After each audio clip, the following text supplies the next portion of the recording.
Brasil, terra de batalhas, de esperanças por cumpridas, de promessas por conquistar.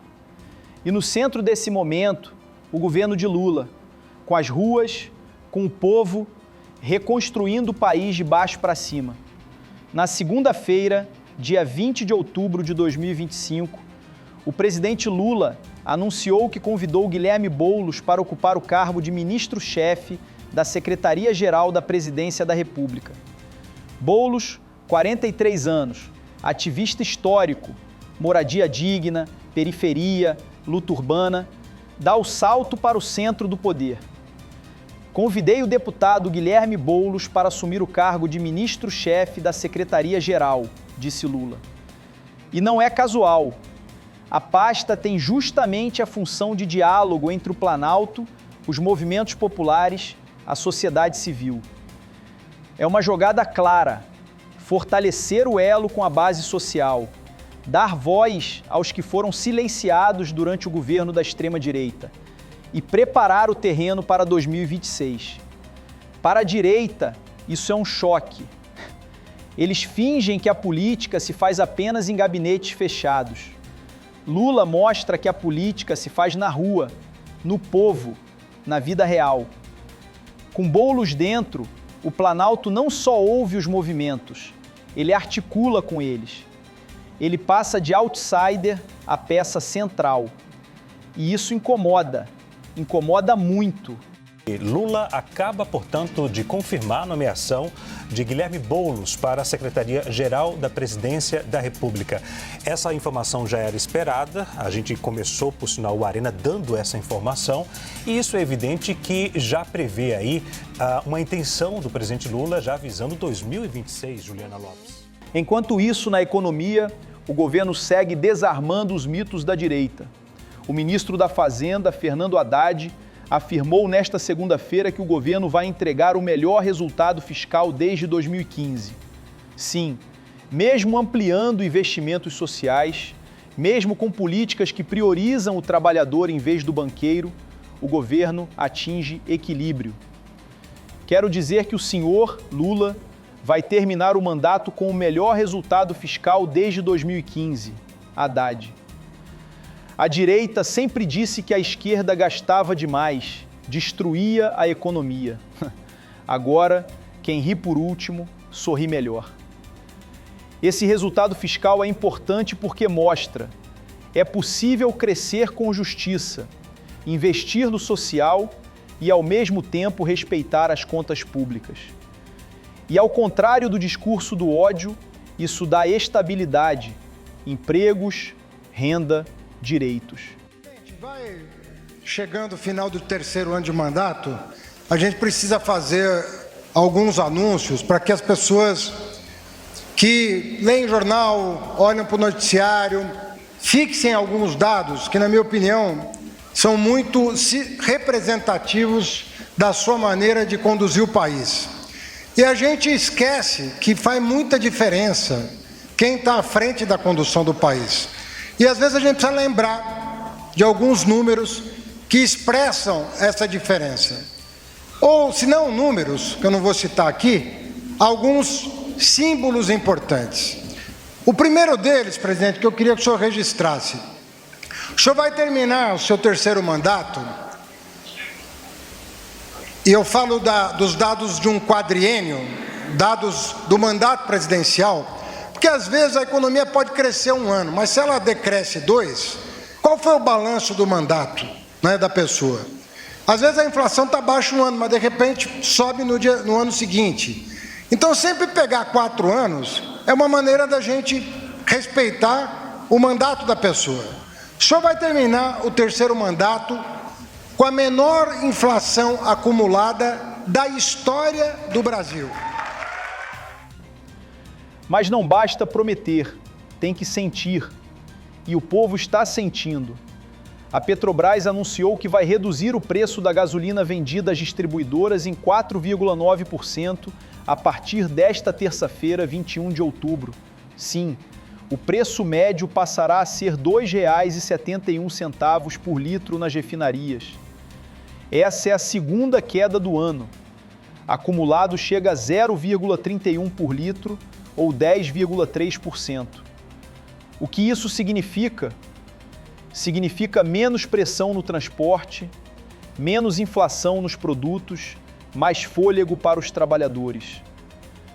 Para os que falavam que o governo iria quebrar tudo, vejam só, quem sofre com elevação de preços agora respira. Notícia de momento. A Petrobras anunciou agora que irá reduzir o preço de venda da gasolina para Bolsonaro, no governo Temer, e a gente fala no governo Lula. Muitas vezes, a pessoa que está no posto de gasolina, ela não reduz o preço. Então cabe você conferir, ver se está certo, liga para o Procon se não baixou o preço. Porque se a Petrobras diminui para as distribuidoras, os postos de gasolina no final da cadeia também tem que diminuir o preço do combustível. Além do interno, o externo. O presidente Lula embarca para a Ásia nesta terça-feira para participar de cúpula internacional, com expectativa de encontro com Donald Trump. O Brasil volta ao palco do mundo, não como coadjuvante, mas como protagonista. Enquanto a direita gastou tempo apoiando conspirações, bajulando potências ou brincando de militarismo, Lula reaproximou o Brasil de seus parceiros, assumiu a multipolaridade e falou de desenvolvimento e não de rancor. Esse encontro com Trump não é só foto, é política de Estado. Mostrar que o Brasil pode dialogar com todos, sem subserviência, sem deixar de lado quem lutou por soberania. Numa visita que ele vai fazer, na verdade, de agradecimento ao presidente. Deixa eu achar aqui. Ele vai embarcar, na verdade, amanhã para a Indonésia. É a viagem do presidente Lula. Ele vai para a Ásia essa semana. Ele vai embarcar amanhã para a Indonésia e na sexta viaja para a Malásia. E aí a expectativa é pelo possível encontro no domingo ou na segunda com Donald Trump, né? E essa visita dele, na verdade, para a Indonésia é um agradecimento ao presidente indonésio que já veio ao Brasil e ele vai fazer essa retribuição. Vamos lá, esse encontro com o Trump, o Josias, até a Amanda Klein, apresentadora aqui também do Mercado Aberto, logo cedo também entrevistou e colocou aqui uma apuração falando que realmente esse encontro deve acontecer. Qual é a importância desse encontro dos dois presencial se as renegociações paralelas estão acontecendo, hein, Josias? É essencial que Trump encontre e aperte a mão de Lula? É essencial, né? Porque nós estamos assistindo a uma contradança da diplomacia brasileira com a americana. O objetivo final dessa contradança é levar à pista o Lula e o Trump, juntos, né? Já falaram por telefone, já houve aquela declaração de que rolou uma química ali num encontro de poucos segundos na sede da ONU. Agora, para que isso seja efetivado, é preciso que os dois se encontrem e que desse encontro resulte algum efeito positivo, né? Enquanto a direita ralhava de fora, o Brasil negociava de dentro. E o que faz a direita nesse cenário? Se debatesse ideias, programas, futuro, ótimo, mas não. Está dividida, sem liderança, sem projeto. A coluna de Noblar resumiu bem. Lula avança e a direita estrebucha na maca sem rumo nem candidato. Essa direita que um dia se achou salvadora, hoje vigia seus fantasmas, sua mediocridade, seu ódio falido.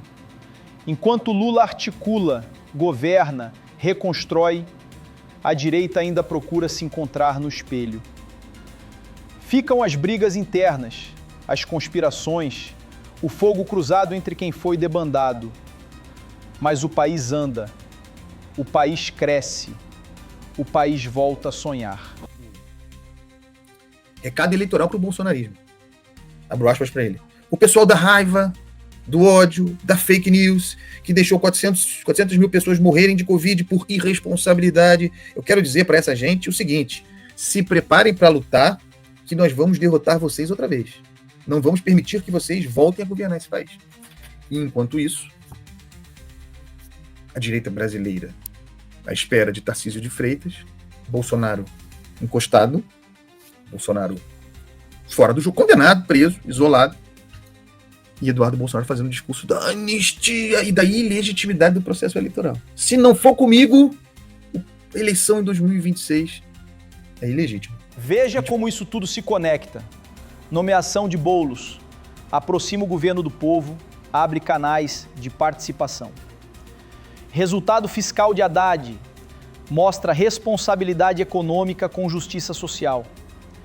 Redução da gasolina, impacto direto no cotidiano das famílias. Diplomacia de Lula resgata a voz internacional do Brasil. A desorientação da direita, pano de fundo que revela o contraste. Não é coincidência, é estratégia, é vontade, é política com alma. E é por isso que a direita treme, porque perdeu o discurso, porque sabe que não basta gritar mito ou golpe. O povo quer direção, dignidade, resultado. Se você chegou até aqui, sabe, não é momento para passividade. É momento para olhar para frente, para perceber que o Brasil está sendo reconstruído, que o poder está voltando para o povo. Compartilhe esse vídeo, marque quem precisa ouvir que política importa e como importa. Comente, qual dessas peças mais te impactou? A nomeação de Boulos, a gasolina mais barata, o equilíbrio fiscal ou o Brasil de volta no mundo?